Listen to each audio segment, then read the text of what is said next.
Good morning, everyone, and welcome to our little meditation on the soul of nations, during which we usually have an opportunity as well to see how we are contributing to the building of the causal body of our particular nation, which is a very important task because, if the hierarchy is going to be able to influence a nation, the causal body of that nation has to be built to a certain point. And then the work of masonry, the work of the New World religion, and also the work of the banded esoteric organisms will be able to flourish in that particular nation. So it's a slow building process, but with crises such as we are having at the present time, it may go faster. Sometimes we may look at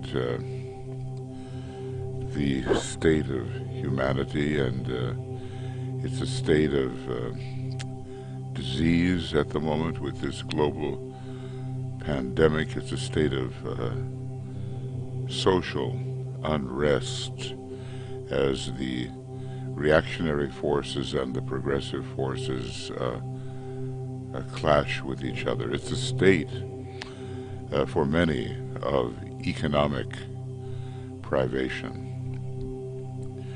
And that, of course, has to be remedied because the Christ cannot return, dare not return, until a measure of sharing is governing national and international relations, and a measure of peace has come to humanity. He knows the measure, we do not, and the ending of the widespread corruption in so many nations has to cease. They have to clean house, as it were, especially in the political areas and the church areas, which seem to be areas of special corruption, where we expect that, in fact, those areas will lead the way in terms of setting an example. But it is not yet the case. Now, we have examined a bit the United States and its energies, the United Kingdom, or called in this book particularly Destiny of the Nations, Great Britain. We have also taken a look at the future of Russia, which at the time DK was writing was still quite embryonic. All of these nations are threatened by autocratic leaders, and they are supposed to be nations which are for the people and by the people. And as a matter of fact, that is enshrined in the Declaration of Independence in the United States. But such is not yet the case, and the autocrats are rising in these three nations where we would normally expect leadership and the fusion of many human types into a harmonious relationship which can set an example for human beings in many nations and throughout the world. We don't have that yet. It must come. Now, we're going to look at some of the other, what DK calls major nations, at least at the time that he was writing. He hasn't really said too much about China, which certainly has reemerged as a major nation. And the reason there is that the revolution, the communist revolution, had not yet taken place when he was writing. It certainly has, and gone through many changes, since that time, some 70 plus years ago. So I'm pretty sure that he's going to, when he writes again, he'll be speaking of China as a very important player in the emergence of the New Age, or well, let us hope that it contributes to the emergence not of dogmatism and first-ray oppression, but the New Age. Also, India is emergent. These are ancient lands, but they have new incarnations, new social presentations. Today we're going to undertake a little bit about Italy, which is the inheritor of the ancient Roman Empire.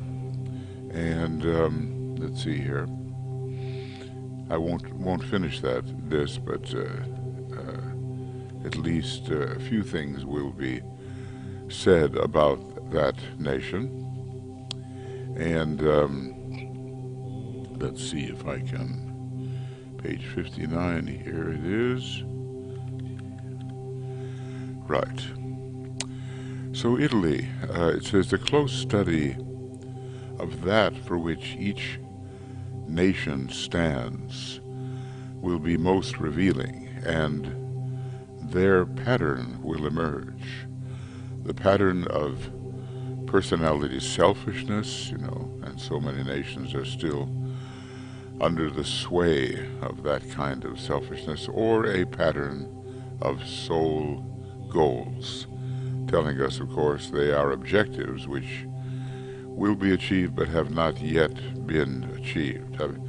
I don't know any nation where the personality, where the soul ray, if we do know it, is the outstandingly predominant ray. There's still so many battles, let us say, with the selfish personality. So Italy has a sixth ray soul, and so does Spain as far as that goes, and hence her devotion to the past and to the ancient glory which was Rome.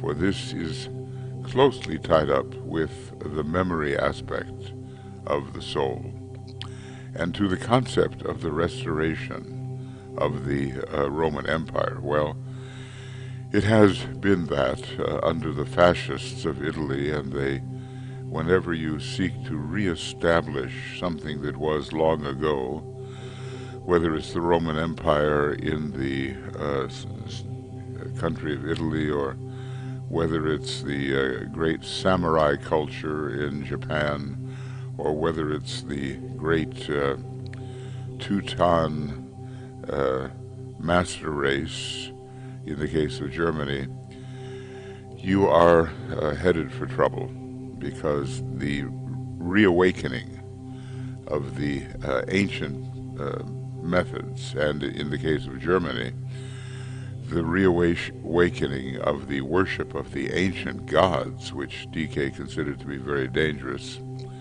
those reawakenings of past religions, cultures, governmental methods, they are to be left in the past, and we are to move on. So in each of the case of the Axis powers, that kind of reawakening presented a threat, or at least a devotion to the past. We have that, I think, going on among many sixth-ray people in the world. Let's say within the United States, we have a problem as well. And let's see if I can, I'm not sure I can, well, yeah, there's something at least.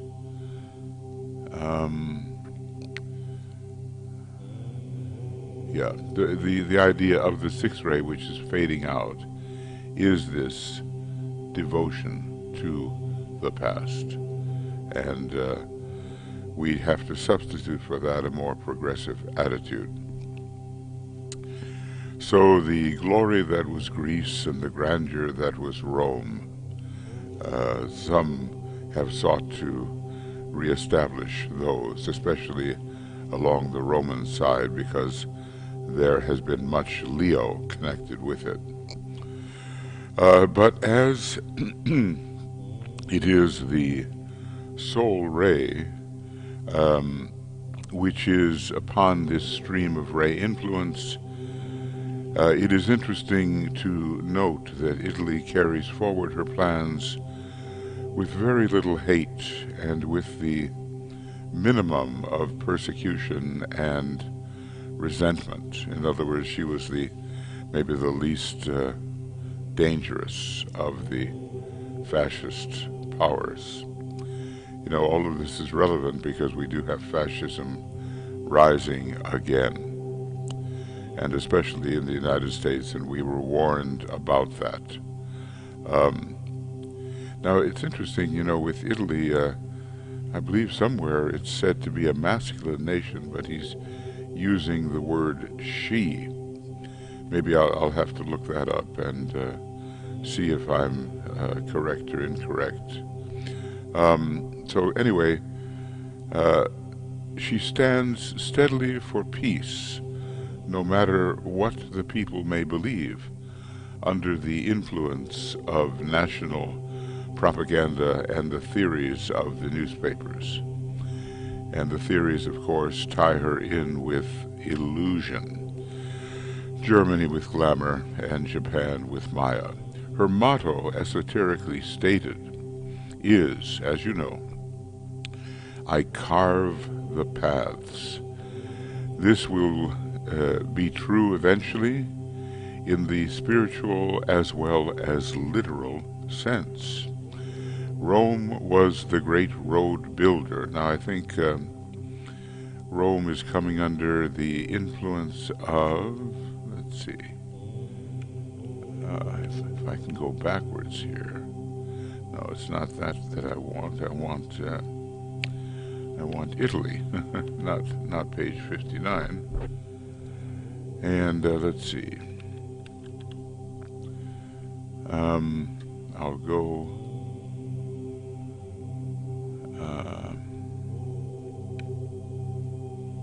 Back. Yeah, it does say Italy are masculine and positive, and yet he uses the word she. Perhaps it's because of the fourth ray, which is ambiguous in that regard.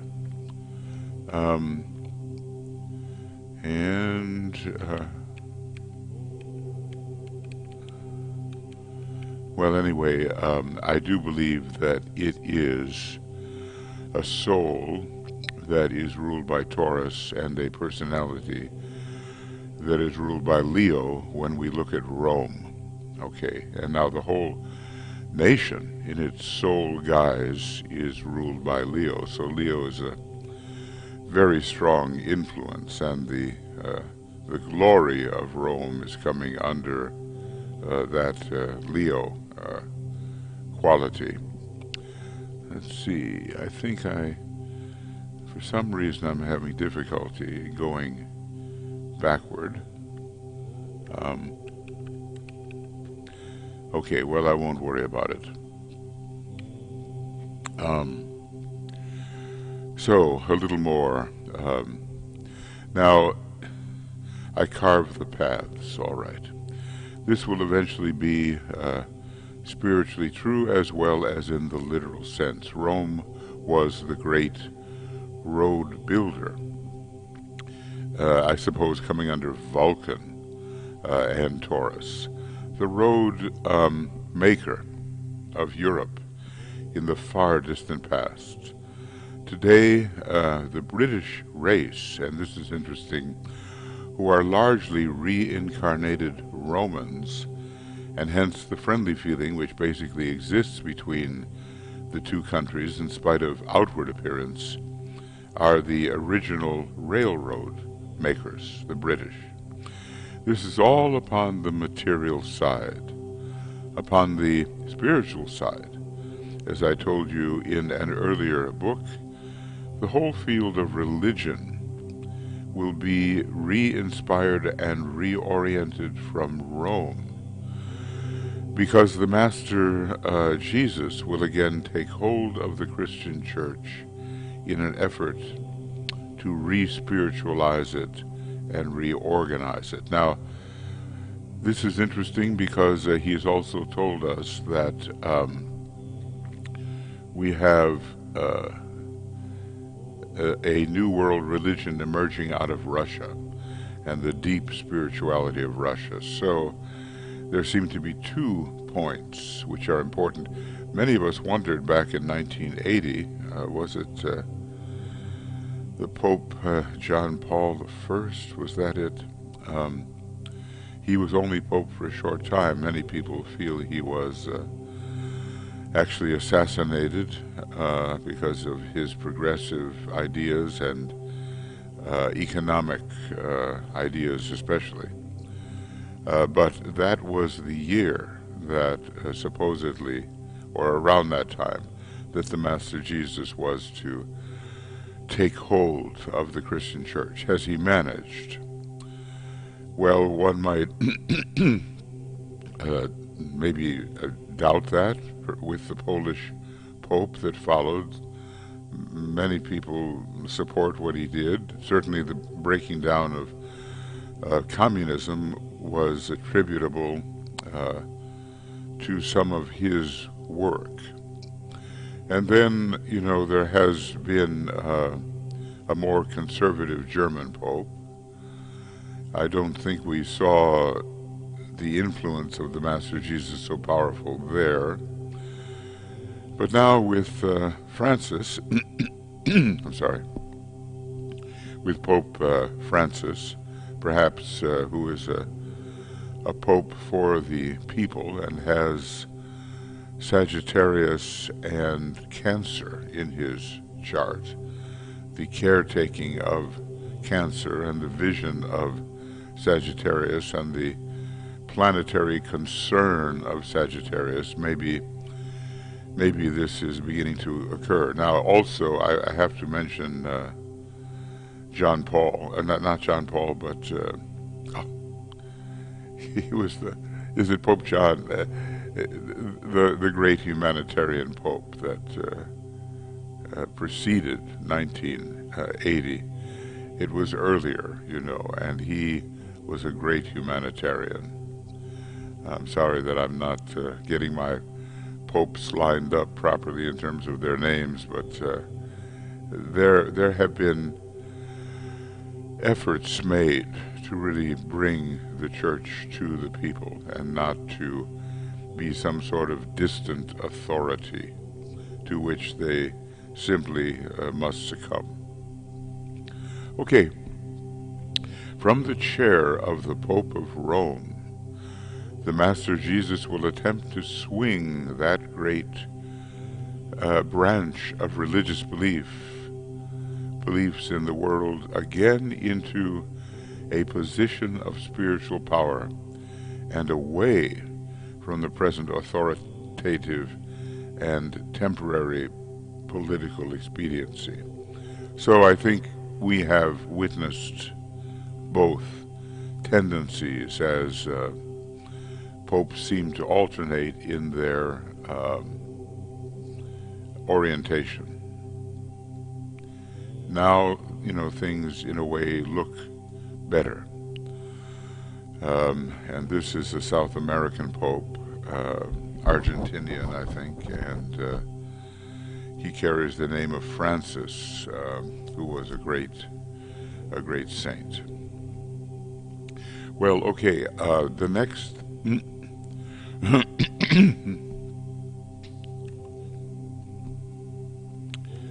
the next thing we'll be reading, there it is. There is Italy with its capital Rome under Taurus, which is strongly Vulcanian, and under Leo, the sort of magnificence of Leo, but in a personal sense. And we see the connection with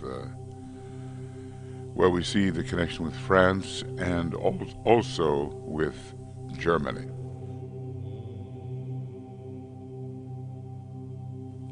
I would say that Berlin and Rome have a lot in common, certainly the same personality, and the personality of France is found there as well. Now, when we work at this next time, we have more the many energies to deal with. The sixth ray soul and the fourth ray personality, and we have Leo and Sagittarius to work with. The subtle influences, and some of them are indirect influences. Let's see if he deals with that. Yep, he does. So we'll take that up next time, and meanwhile we'll think in the direction of Italy and its destiny. An old nation in many respects, even though fused together in the 19th century under Garibaldi. So, just the way Germany, consisting of many petty city-states, was under the influence of synthesis fused together. But there have been problems with that particular fusion, and those problems, I think, are now being released. Okay.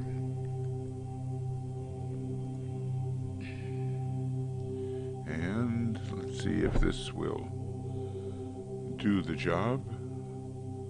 I will change here, and yeah. All right, friends, so maybe the most important part of this meditation has to do with the soul of our particular nation. We have the Esoteric United Nations, and we're working on the soul of all of these nations and territories. Obviously, some far more significant at the present time and far more populous.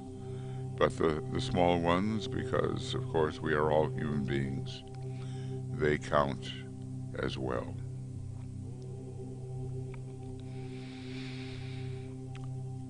So we'll think then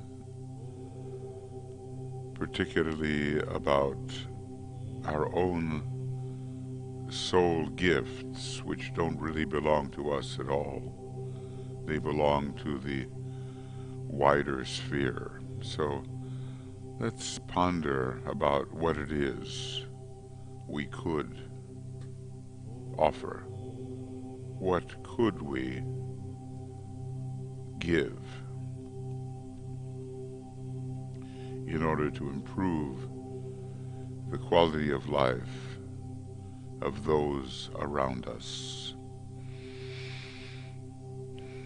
and of our nations in particular. So think first of your nation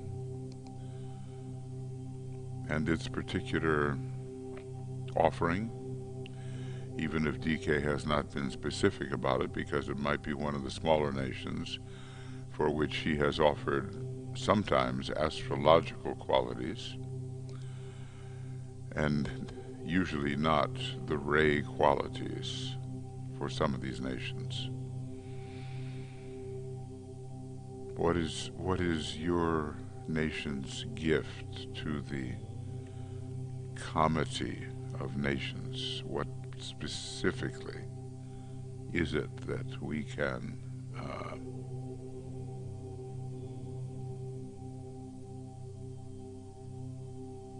I hope that all of you have been able to hear what I'm saying. Sometimes problems that are local problems appear to be general problems. As far as I know, I think we're okay with the general sound on this broadcast. So, what is it that the world needs that your nation has? Let's ponder on that. Some of these higher causal body qualities.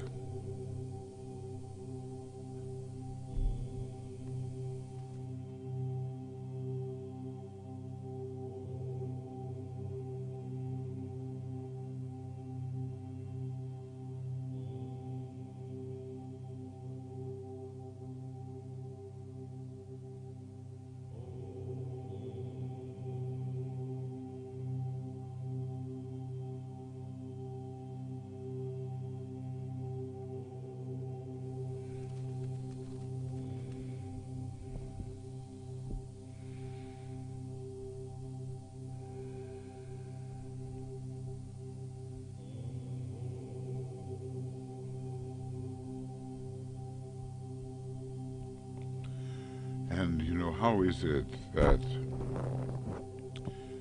the soul of humanity, which one day will be the great second ray soul, would be enriched if there was from your nation the gift or the gifts that it can give?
And if you live in one of the larger groupings,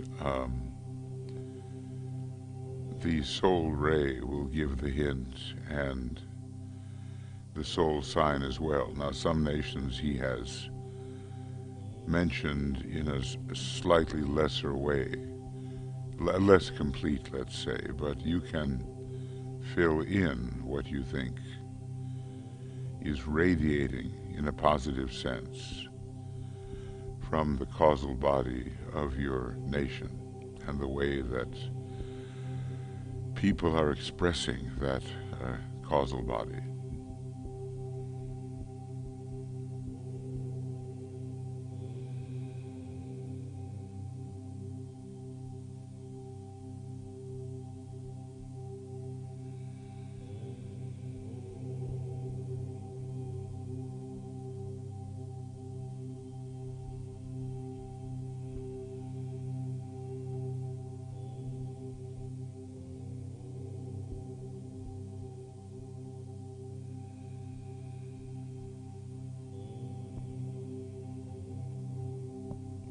And then, think of your own individual and maybe group situation.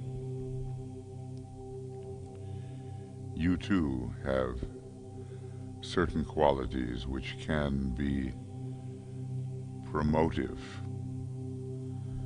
of the best your nation has to offer. So what is it within you, your soul quality, your rising sign quality, as it were, in this incarnation, that can bring out the best in your community, your state, your nation? What are you contributing?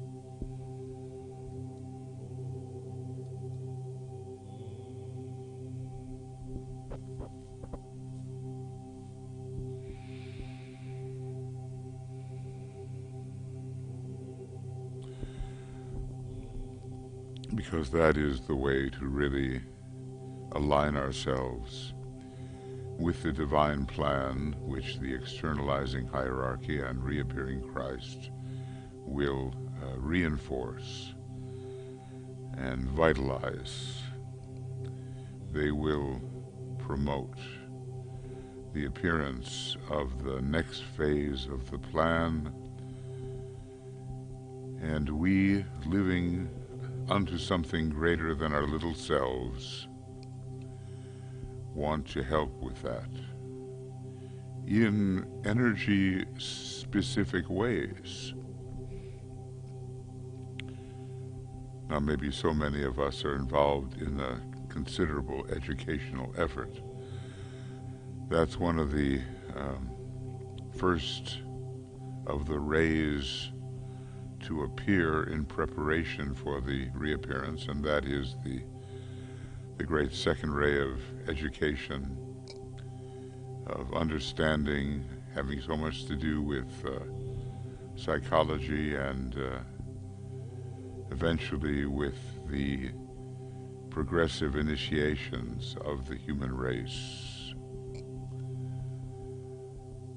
with the healing of humanity, we might say. So many of us are involved with this great second ray, and actually we all are, because that's the soul ray of our planet and the soul ray of our solar system.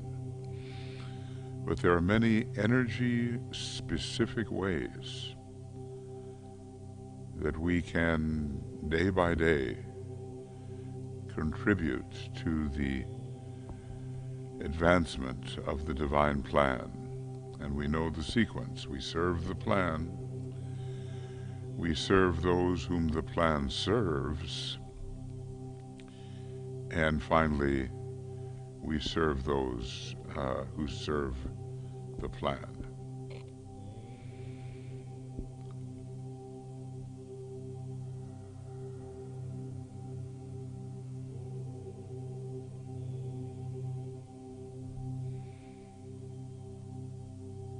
So let us, during each week, think of the nations of the world and their many gifts, and especially of our immediate responsibility to our own nation, and the contributions from our own soul that we can make in an energy-specific way.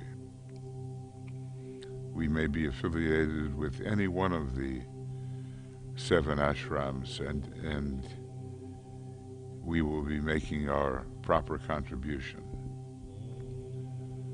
And one of the most important, though not perhaps a major ashram, but one of the most important streams of energy is the stream of right human relations from the Tibetans' ashram. A great training ashram in which many of us are involved, at least hovering on the periphery, before we do maybe the more specific work in our home ashram at some point.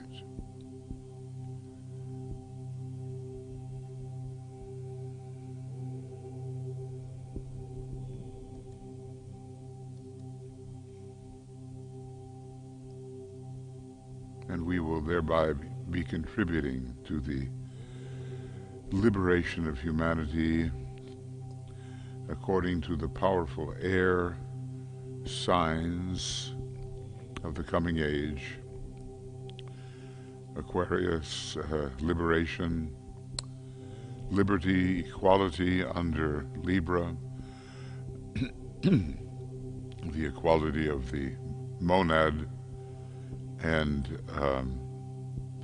fraternity under Gemini.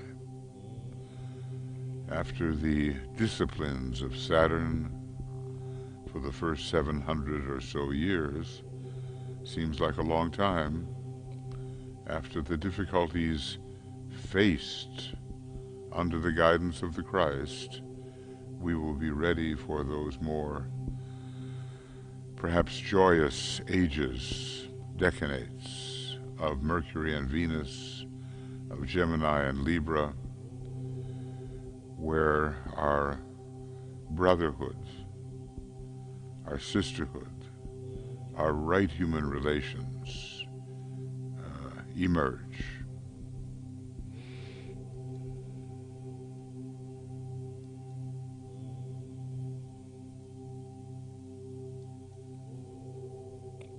So let us use this ancient mantra, which expresses our solidarity with all the souls within the one human soul, all the people, whether in the body or out of the body, the oneness of humanity in a time of great conflict and selfishness. Perhaps this mantra can anchor itself in the thought of many more and make for better relations all the way around.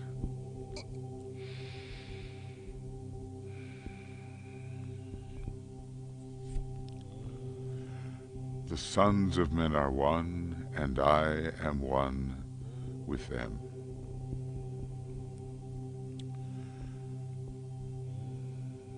I seek to love, not hate.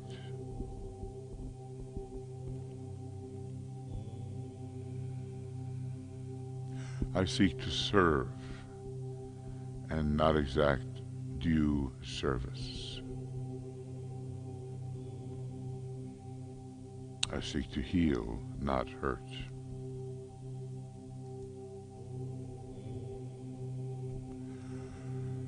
Let pain bring due reward of light and love.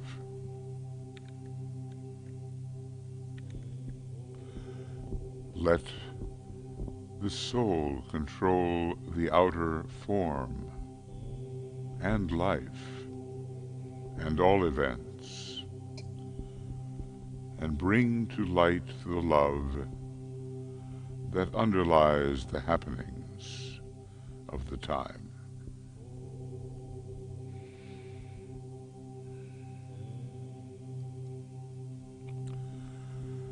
Let vision come and insight.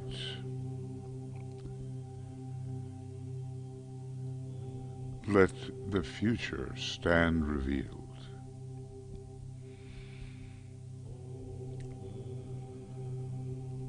Let inner union demonstrate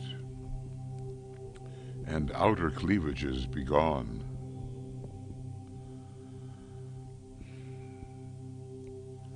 Let love prevail. Let all men love.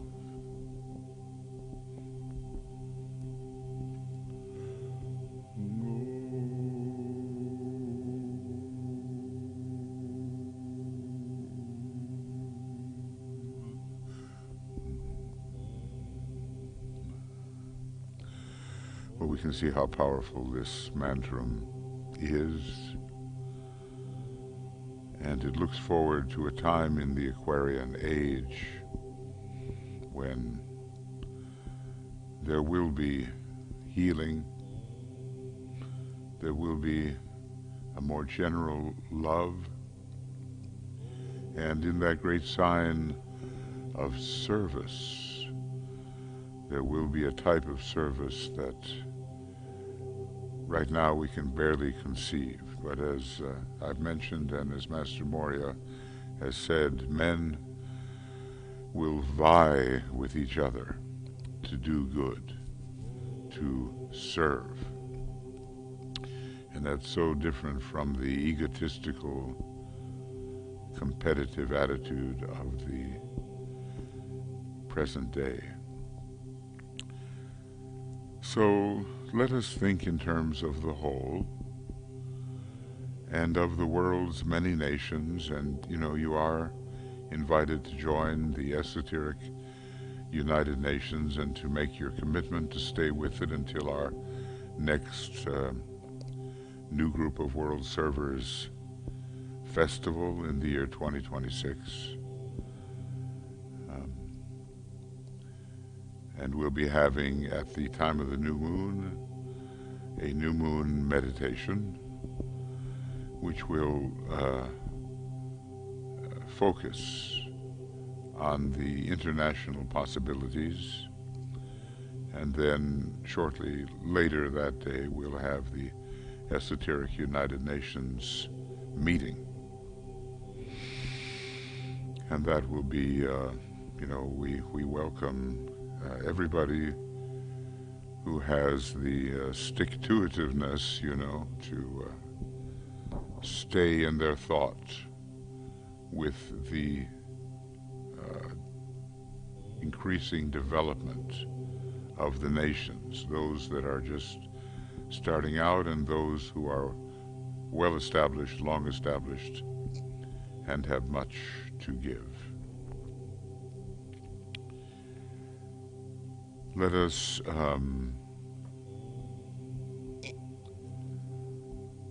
sound the great invocation, which is our particular word of power. The gift of the great invocation was a tremendous planetary event, and all arising through the sacrifice of the Christ, who undertook then the term of 2 bodhisattvic periods, meaning that instead of 2,500 years, he would be with us for 5,000 years. And then when he declared his willingness, his intention to appear in person and on the physical plane, this invocation was released for the use of humanity. I'm just going to assume that you know it. I will not show the words, but instead the presence of the Christ.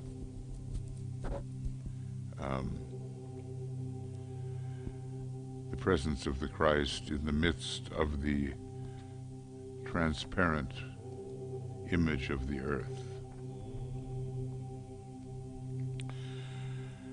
From the point of light within the mind of God, let light stream forth into the minds of men. Let light descend on earth.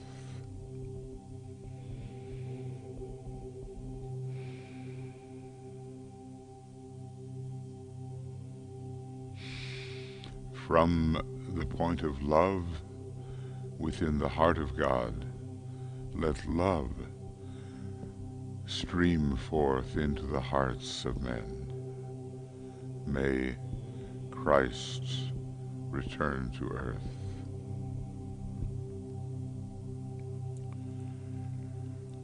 From the center where the will of God is known, let purpose guide the little wills of men, the purpose which the masters know and serve.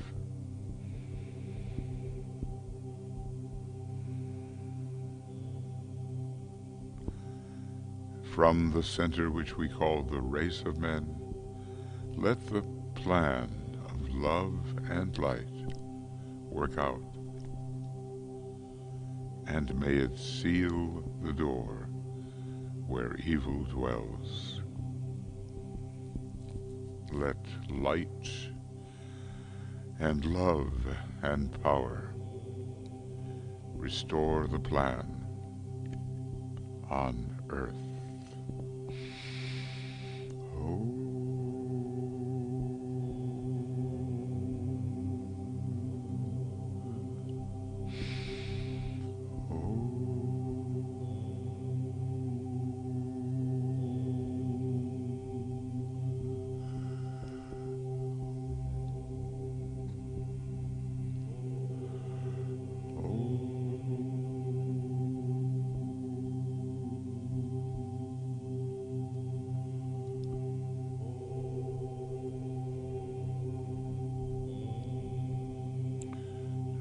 course, one day our Earth, having passed through so many root races and sub-races and continental risings and fallings, will become a sacred planet. Friends, I want to thank you for being with us. We'll close our meditation with the first of the